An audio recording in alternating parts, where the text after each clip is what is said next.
Hi students, ఈరోజు మన వీడియోలో డిఎంఎం1 నుంచి theories of elastic failures theories of failures అని అడుగుతాడు. వాటి గురించి డిస్కస్ చేద్దాం. మొత్తం మనకి 5 థీరీస్ ఆఫ్ ఫెయిల్యూర్స్ ఉన్నాయి. First maximum principal stress theory. ఈ మ్యాక్సిమం ప్రిన్సిపల్ స్ట్రెస్ థీరీనే ర్యాన్కిన్స్ థీరీ అని కూడా అంటాడు. Next maximum shear stress theory, దీన్ని guest theory or, Tresca or, Coulomb theory అని అడుగుతాడు. ఎగ్జామ్లో డైరెక్ట్గా ఈ నేమ్తో కాకపోయినా ఈ 3 నేమ్స్తో అన్న అడగచ్చు. నెక్స్ట్ డిస్టార్షన్ ఎనర్జీ థీరీ, దీన్ని Huber, von Mises and Hencky theory అని కూడా అంటారు. నెక్స్ట్ మ్యాక్సిమం స్ట్రెయిన్ థీరీ, దీన్ని స్టెయిన్ వీనస్ థీరీ అని కూడా అంటారు. Next maximum total strain energy theory, దీన్ని హైగన్స్ థీరీ అంటారు. మొత్తం మనకి 5 థీరీస్ ఆఫ్ ఫెయిల్యూర్స్ ఉన్నాయి. ఫస్ట్ థీరీస్ ఆఫ్ ఫెయిల్యూర్ వచ్చేసరికి మ్యాక్సిమం ప్రిన్సిపల్ స్ట్రెస్ థీరీ. అసలు మ్యాక్సిమం ప్రిన్సిపల్ స్ట్రెస్ థియరీ అంటే ఏంటంటే the failure occurs at a point in the member when the maximum principal stress on any plane reaches the elastic limit of the material in tension. అంటే మనం discuss చేసేది maximum principal stress theory కాబట్టి ఈ maximum principal stress అనే value అనేది elastic లిమిట్కి reaches అయితే అక్కడ failure అవుతుంది. దాన్ని మ్యాక్సిమం ప్రిన్సిపల్ స్ట్రెస్ థియరీ అంటారు. ఈ మ్యాక్సిమం ప్రిన్సిపల్ స్ట్రెస్ థియరీ అని మొత్తం మనకు మెటీరియల్స్ 2 టైప్స్గా తీసుకుంటాం. ఒకటి డక్టైల్ మెటీరియల్స్, ఒకటి brittle materials. Since the yield stress in the elastic limit for ductile material and ultimate stresses for brittle material, therefore the principal stresses is given by sigma 1 అనేవి principal stresses. So sigma 1 equal to SYT by factor of safety. కొన్ని text బుక్స్లో SYT అంటాడు, కొన్ని text బుక్స్లో sigma y అంటాడు. Sigma y అన్న SYT అన్న ఒకటే. ఇక్కడ SYT అంటే స్ట్రెంగ్త్, దీన్ని స్ట్రెస్గా ఇండికేట్ చేస్తాడు. స్ట్రెంగ్త్ అన్న స్ట్రెస్ అన్న కొన్ని కేసెస్లో ఈక్వల్గా తీసుకోవాలి. Next brittle materials. Brittle materials వచ్చేసరికి బ్రిటిల్ మెటీరియల్స్ మనకి ఏముంటుంది, అల్టిమేట్ స్ట్రెంగ్త్ ఉంటుంది. సో అందుకనే SYT by factor of safety తీసుకోవాలి. సిగ్మా 1 ఈక్వల్ టు దీన్నే sigma you by factor of safety. For compressive stresses, ఇందాక మనం డిస్కస్ చేసిన టెన్సైల్ స్ట్రెసెస్కి. కంప్రెసివ్ స్ట్రెసెస్ అయితే ఇక్కడ టీ ప్లేస్లో సీన్ రీప్లేస్ చేసుకోవడమే. Sigma 1 equal to SYC by factor of safety ORR sigma 1 equal to SUC by factor of safety.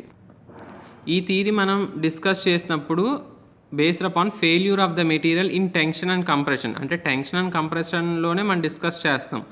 Shearing వల్ల failure జరిగేది మనం ఇగ్నోర్ చేస్తున్నాం. సో ఈ మెటీరియల్స్ అనేవి డక్టైల్ అంటే ఈ థియరీ అనేది డక్టైల్ మెటీరియల్స్కి యూజ్ అవ్వదు. Only this theory is useful only for brittle materials. అంటే ఎందుకు అంటే ఇక్కడ మన షియర్ స్ట్రెసెస్ వల్ల ఫెయిల్యూర్ అయ్యి ఇగ్నోర్ చేస్తున్నాం కాబట్టి ఈ మెటీరియల్స్ అనేవి ఓన్లీ ఫర్ బ్రిటిల్ మెటీరియల్స్కి హెల్ప్ఫుల్ అవుతాయి. Next maximum shear stress theory. So ఈ మ్యాక్సిమం షియర్ స్ట్రెస్ థియరీ వచ్చేసరికి దీన్నే గెస్ థియరీ ఆర్ ట్రెస్కాస్ థియరీ అంటారు. Failure occurs at a point when the maximum shear stress reaches A value equal to shear stress at the elastic limit in simple tension test. అంటే simple tension test చేసినప్పుడు మనం member ఎక్కడ failure అవుతుంది, maximum shear stress అనేది equal to the shear stress at the elastic limit. అంటే elastic limit దగ్గర ఉన్న shear స్ట్రెస్కి equal అవుతే అక్కడ ఫెయిల్యూర్ అనేది మనకి అక్కర్ అవుతుంది. సో దీన్ని మనం చేయాలి అంటే ఫస్ట్ ఈ డయాగ్రామ్ డ్రా చేసుకోవాలి. ఎక్స్ యాక్సిస్ మీద సిగ్మా అండ్ వై యాక్సిస్ మీద టౌ తీసుకుంటాం. సిగ్మా మ్యాక్సిమం అంతే కదా, ఇక్కడ నుంచి పైకి ఉన్నది సిగ్మా మ్యాక్సిమం. సో దీన్ని ఎలా రాసుకోవచ్చు, టౌ మ్యాక్సిమం, ఇది tau maximum. So tau maximum equal to tau y by factor of safety and tau maximum. ఈ టౌ వైని మనం ఎలా రాసుకోవచ్చు, సిగ్మా వై బై 2గా రాసుకోవచ్చు. ఎందుకు సిగ్మా వై బై 2గా రాసుకోవచ్చు, ఇక్కడ చూడండి ఇది సర్కిల్, ఇక్కడ నుంచి ఇక్కడ రేడియస్ అంటే ఇక్కడ నుంచి ఇక్కడ కూడా రేడియసే కదా. సో ఈ సిగ్మా 1 కదా, ఇక్కడ నుంచి ఇక్కడ టౌ 1 అంటే మనం ఎలా రాసుకోవచ్చు, sigma 1 equal to 2 into tau రాసుకోవచ్చు. అంటే tau equal to sigma by 2ఏ కదా, అందుకని sigma Y by 2 into factor of safety వచ్చింది.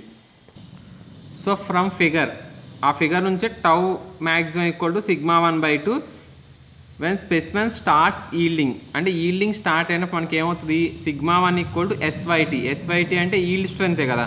సో ఈ సిగ్మా 1 ప్లేస్లో మనం SYTతో రీప్లేస్ చేసుకోవచ్చు. Tau maximum equal to SYT by 2 రాసుకోవచ్చు. ఇది second equation. First equation, therefore the maximum shear stress theory predicts that the yield strength in shear is half of the yield strength in tension. అంతే కదా. ఇప్పుడు maximum shear stress theory మనకి ఏం చెప్తుంది, yield strength in shear is half of the yield strength in tension. So అందుకని SSY equal to 0.5 SYTగా replace చేసుకోవచ్చు. Suppose ఇప్పుడు మనకి ప్రిన్సిపల్ స్ట్రెసెస్ σ1 అండ్ σ2 అనే 2 ప్రిన్సిపల్ స్ట్రెసెస్ అయితే ఫ్రమ్ మోర్స్ సర్కిల్ నుంచి మనం ఏం డ్రా చేసుకోవచ్చు, tau maximum equal to σ1 minus σ2/2. ఇప్పుడు మనం 2 ప్రిన్సిపల్ స్ట్రెసెసే తీసుకున్నాం. సపోజ్ ఒకవేళ వాళ్ళు మనకి ఇచ్చిన ప్రాబ్లంలో 3 ప్రిన్సిపల్ స్ట్రెసెస్ ఉంటే σ1 σ2 σ3 అని 3 ప్రిన్సిపల్ స్ట్రెసెస్ ఉంటే ఈ 3 ఈక్వేషన్స్ రాసుకోవాలి. టౌ12 ఈక్వల్ టు σ1 మైనస్ σ2/2, టౌ23 ఈక్వల్ టు σ2 మైనస్ σ3/2, టౌ31 equal to σ3 minus σ1/2. Next the value of tau maximum is to be equated to σy/2. ఎందుకు దీనికి ఈక్వేట్ చేయాలి అంటే ఇక్కడ టౌ మ్యాక్సిమం వాల్యూ ఉంది మనకి. ఎక్కడ చూడండి, ఇక్కడ tau maximum equal to SYT/2 అని ఉంది కదా. సో ఇక్కడ టౌ12 అన్న σ1/2. సో దీన్ని తీసుకెళ్ళి ఆ పైన ఈక్వేషన్కి మనం ఈక్వేట్ చేస్తే σ1 minus σ2/2 equal to SYT/2 into factor of safety. ఈ ఈక్వేషన్ మనం గుర్తుంచుకోవాలి. సో బోత్ సైడ్స్ ఉన్న 2 క్యాన్సిల్ చేసేస్తే σ1 మైనస్ σ2 ఈక్వల్ టు SYT/ఫ్యాక్టర్ ఆఫ్ సేఫ్టీ. ఎప్పుడన్నా కానీ వాడు క్వశ్చన్లో కనుక మ్యాక్సిమం షియర్ స్ట్రెస్ థియరీ అని అడిగితే కనుక ఈ ఫామ్లో యూజ్ చేసుకోవాలి మనం. ఎప్పుడు మనకి σ1 σ2 2 ప్రిన్సిపల్ స్ట్రెసెస్ ఇస్తే, ఒకవేళ 3 ప్రిన్సిపల్ స్ట్రెసెస్ ఇస్తే ఇలాగే మనకి 3 ఈక్వేషన్స్ వస్తాయి, σ2 మైనస్ σ3, σ3 మైనస్ σ1 అని. నెక్స్ట్ థియరీ వచ్చేసరికి maximum principal strain theory. Okay, this theory assumes that the failure occurs when the strain of the biaxial stress is equal to the strain at yield point. అంటే biaxial stress సిస్టంలో strain అనేది equal to the strain at yield point. Yield point దగ్గర ఉన్న స్ట్రెయిన్కి equal అయితే అప్పుడు failure అవుతుందని చెప్తున్నాడు. So దీనికి ఈక్వేషన్ వచ్చేసరికి σT/E equal to 1/E into σT1 minus mu into σT2. ఇక్కడ చాలామంది చేసే మిస్టేక్ ఏంటంటే ఈ క్యాన్సిల్ చేసేస్తారు. అలా ఈ క్యాన్సిల్ చేయకూడదు. మనకి ఈ వాల్యూ ఫైండ్ అవుట్ చేయాలి మనం. సో ఇక్కడ మ్యూ అంటే పాయిజన్స్ రేషియో, ఈ అంటే Young's modulus. This theory is applicable for designing members of ductile materials. Ductile మెటీరియల్స్కి మనం చేయాలి అంటే ఈ థియరీ హెల్ప్ఫుల్ అవుతుంది. నెక్స్ట్ థియరీ వచ్చేసరికి maximum distortion energy theory. So ఈ థియరీ ఏం చెప్తుంది, failure occurs when the distortion strain energy per unit volume of biaxial stress system is equal to the distortion energy per unit volume. మీరు కనుక ఒకటి identify చేస్తే కనుక ఇక్కడ maximum distortion energy theory, maximum principal stress theory, maximum shear stress theory అంటున్నాం కదా, shear strength theory అంటున్నాం కదా. ఈ మ్యాక్సిమం ఆ నేమ్లోనే ఉంది మనకి ఈ కింద రాసే మ్యాటర్ అంతా. ఇక్కడ మ్యాక్సిమం వాల్యూ అనేది ఈల్డ్ వాల్యూ దగ్గర ఈక్వల్ అవ్వడం కానీ అలా అయితే అక్కడ ఫెయిల్యూర్ అవుతుంది. సో అందుకని దాన్ని మ్యాక్సిమం డిస్టార్షన్ ఎనర్జీ థియరీ అంటారు. దీనికోసం మీరు సపరేట్గా మ్యాటర్ ఏం ఫైండ్ అవుట్ చేయక్కర్లా, డైరెక్ట్ ఇక్కడ క్వశ్చన్లో ఇక్కడ ఉన్న సైడ్ హెడ్డింగ్స్ ఉంది కదా మ్యాక్సిమం డిస్టార్షన్ ఎనర్జీ, దాన్ని బట్టి మీరు మ్యాటర్ రాసేవచ్చు ఒకసారి చదివితే. సో దీన్ని మ్యాథమెటికల్గా ఎలా చెప్తాం, σT² equal to σ1² plus σ2² plus σ3². So ఇప్పుడు దాన్ని ఎలా రాసుకోవచ్చు, ఈ σT² ఉంది కదా, ఆ రూట్ పంపిస్తే రూట్ అవుతుంది. σT equal to root of σ1² plus σ2² plus σ3². So దాన్ని σTని ఏమంటారు, వాన్ మిస్సెస్ స్ట్రెస్ అంటారు. So stress equal to σYT factor of safety.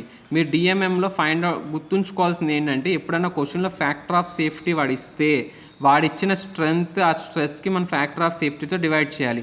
So σYT అంటే yield stress in tension, FS అంటే factor of safety, σT1 σT2 అనే principal stresses. Okay, next final theory వచ్చేసరికి maximum total strain energy theory.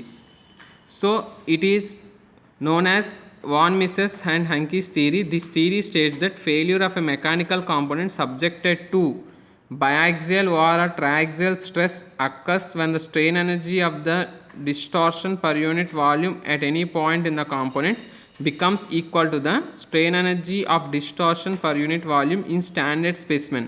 అంటే ఇప్పుడు మనం tension test ఉంది, tension టెస్ట్లో మనం ఏం చేస్తాం, స్టాండర్డ్ స్పెసిమెన్ తీసుకుని మనం టెస్ట్ చేస్తాం. సో ఆ టెన్షన్ టెస్ట్లో మనకి వాల్యూస్ అనేవి strain energy of distortion per unit volume అనేది is equal to that strain energy of distortion per unit volume in standard specimen. Standard స్పెసిమెన్కి ఈక్వల్ అయితే అక్కడ మనకి ఫెయిల్యూర్ అనేది అక్కర్ అవుతుంది. సో ఇప్పుడు సపోజ్ ఒక క్యూబ్ తీసుకుంటాం. క్యూబ్లో 3 ప్రిన్సిపల్ స్ట్రెసెస్ σ1, σ2, σ3. స్ట్రెయిన్ ఎనర్జీ వచ్చేసరికి U. సో యూని మనం ఫైండ్ అవుట్ చేయాలంటే 12 into σ1 into ε1 plus 12 into σ2 ε2 plus 12 into σ3 ε3. So ε1, ε2, ε3 అనేది మనకి స్ట్రెయిన్స్. సో ε1 రావాలంటే 1/e into σ1 minus μ into σ2 plus σ3. ε2 అంటే 1/e ఇంటూ ఇక్కడ σ1 ప్లేస్లో σ2 రీప్లేస్ చేయాలి, σ2 σ3 ప్లేస్లో σ1 σ3 రీప్లేస్ చేయాలి. అలా ε3 కూడా రాసుకోవాలి.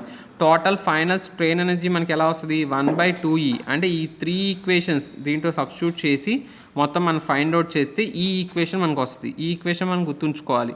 చూడండి ఇది క్యూబ్. ఈ క్యూబ్ తీసుకుని σ1, σ2, σ3 అని మొత్తం మనకు 3 ప్రిన్సిపల్ స్ట్రెసెస్. సో దీని σ1d, σ2d, σ3d ప్లస్ దాని యొక్క వాల్యూమ్ ఆఫ్ ద క్యూబ్స్తో మనం చేస్తే మనకి ఈ ఈక్వేషన్ వస్తుంది.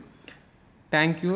నెక్స్ట్ వీడియోలో మనం వచ్చేసరికి ఏంటంటే థియరీస్ ఆఫ్ ఫెయిల్యూర్స్ మీద ప్రాబ్లమ్స్ ఎలా చేయాలో చూద్దాం.